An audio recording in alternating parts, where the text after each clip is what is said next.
সন্ধি।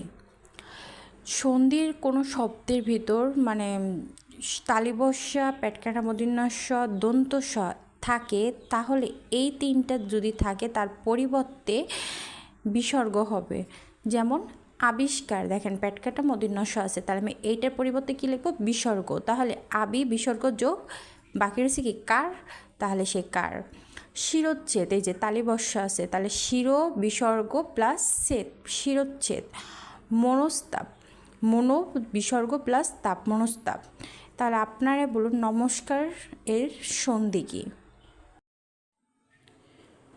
বাংলাদেশের কিছু গান এবং নৃত্য কোন কোন জেলা থেকে এসেছে সেইগুলো।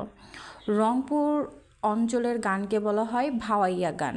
আমাদের প্রায় চাকরির পরীক্ষায় কিন্তু এই গান দিয়ে আসে যে এই গান কোন জেলার, এই সেরকম। চট্টগ্রাম গানকে বলা হয় ভান্ডারি গান।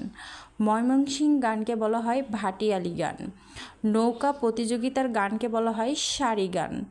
ফরিদপুর ও যশোর অঞ্চলের নৃত্যকে বলা হয় ধূপ। যশোরের নৃত্য হচ্ছে বল। বল নৃত্যটা কোন জেলার? যশোর জেলার।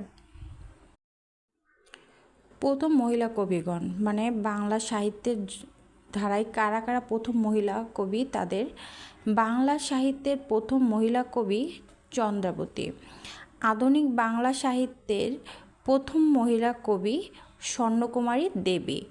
প্রথম মুসলিম মহিলা কবি মাহমুদা খাতুন সিদ্দিকা। মুসলিম নারী জাগরণের প্রথম কবি শামসুন নাহার মাহমুদ।